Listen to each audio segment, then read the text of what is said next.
পশ্চিমা বিশ্বের মাথা ব্যথা থাকার কারণে ইরানের ফোর্দো পারমাণবিক স্থাপনায় বড় হামলা চালায় যুক্তরাষ্ট্র। ব্যবহার করে একাধিক বাংকার বাস্টার মিসাইল। এতে ফোর্দোর কতটা ক্ষতি হয়েছে তা নিয়ে পাল্টাপাল্টি বক্তব্য রয়েছে ইরান যুক্তরাষ্ট্রের। তবে ছাপিয়ে এখন আলোচনার কেন্দ্রে এসেছে ইরানের ইস্পাহান পারমাণবিক স্থাপনা।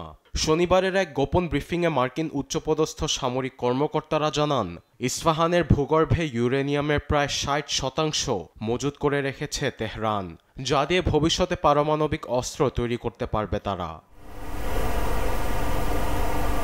তবে হামলার পরই পারমাণবিক স্থাপনাটি কিভাবে বেঁচে গেল সেই প্রশ্নেরও উত্তর মিলেছে ব্রিফিংয়ে। জয়েন্ট চিফস অফ স্টাফের চেয়ারম্যান জেনারেল ড্যান কেইন জানান, ফোর্দোতে GBU-57 বাংকার বাস্টার ব্যবহার হলেও ইস্পাহানের ক্ষেত্রে তা করা হয়নি। সেখানে শুধু সাবমেরিন থেকে টমাহক ক্ষেপণাস্ত্র ছোড়া হয়।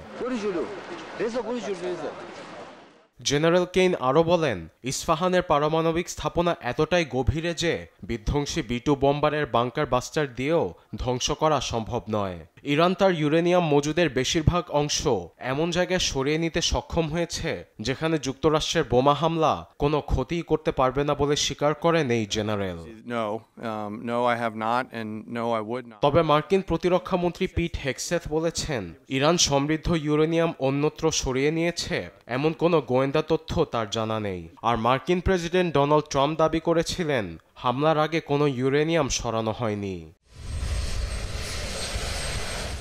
ক্ষয়ক্ষতি যাই হোক, মার্কিন হামলায় ইরানের পরমাণু কর্মসূচিকে কয়েক মাস পিছিয়ে দিয়েছে বলে দাবি যুক্তরাষ্ট্রের প্রতিরক্ষা গোয়েন্দা সংস্থার।